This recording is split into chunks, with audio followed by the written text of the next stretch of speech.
Hello, I'm Pauline Hayes, and I'd like to welcome you to our What is a Career website, and in particular to welcome you to our first topic, which is how to write a successful CV.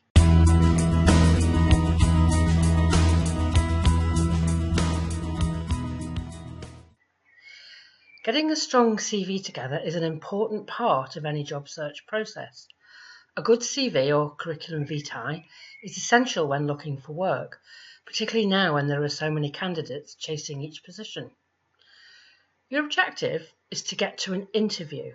Your CV needs to make you stand out from the crowd and ensure you get to that stage. Remember that recruiters have many hundreds of applications for each position. And so on their first sort through of CVs, they're actively looking for a reason to reject applicants to reduce their in-stack. So if you can't be bothered to present a professional CV with no errors and to demonstrate that you've researched the job and believe you are right for it, then your CV will be on the outstack. Your CV and covering letter are your chance to show the employer the best of what you've got and who you are. It's about selling your skills and experience and showing them you're the right person for the job.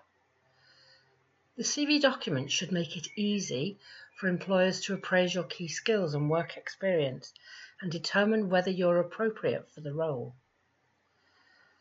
How you write your CV and covering letter is entirely up to you. There are some basic rules to follow if you want to make a good impression. Opinions vary as to the best template or format to use. There is no definitive answer. It will depend on a number of factors, including the stage of your career, the type of position you're applying for, and the country in which you're applying to work. Some sectors may require a different emphasis on a particular part of the content. For example, if you work in a profession, qualifications will be very important. In a technical sector, skills may be considered more important than even your career history.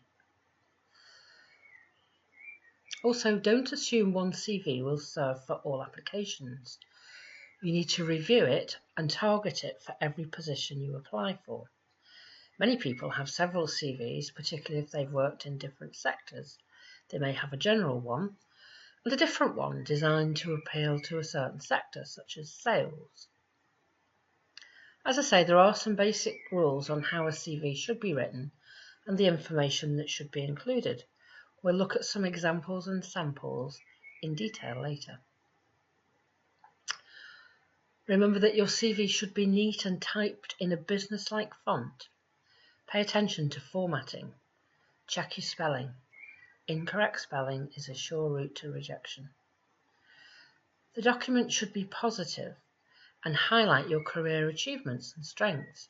Clearly show you're fit for the position for which you are applying. Check a handful of adverts for the type of work you're applying for and use the common requirements to tailor your CV. The more information you have about the job duties, roles and responsibilities, then the better you will be able to do this. So if you can, get hold of a job description and go through it carefully. Highlight in your CV where you can demonstrate that you meet the specification. So what would you include in a basic CV? Well, first of all, your personal details. Include your name, phone number, email address, and professional social media presence, if relevant. You don't need to include your address for security reasons, or your date of birth because of age discrimination concerns. Then include a personal profile or statement.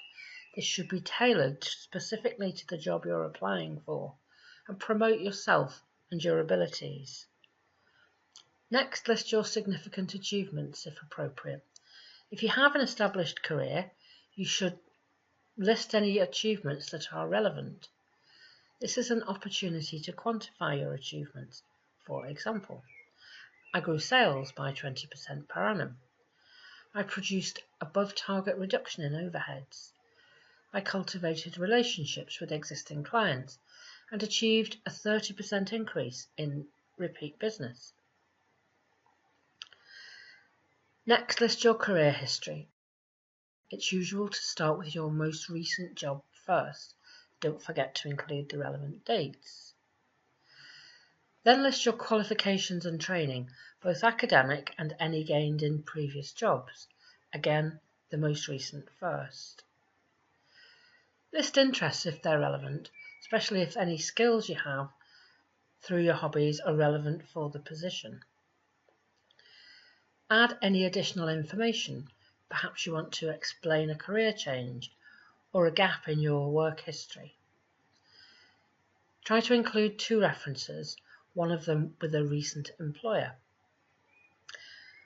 So then before each application, review your CV against the job specification, making sure it highlights that you're the right match for the job.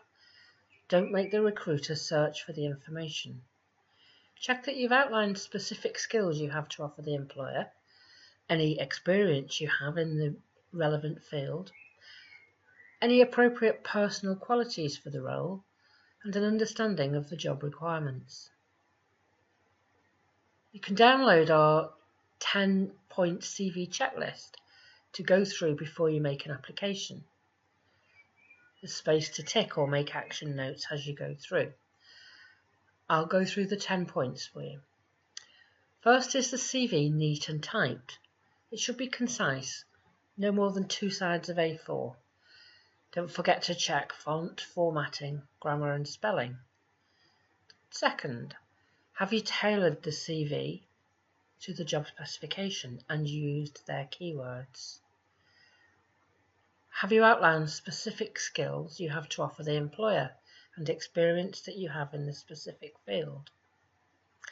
Does the CV specifically demonstrate that you have an understanding of the job requirements and that you meet the job description?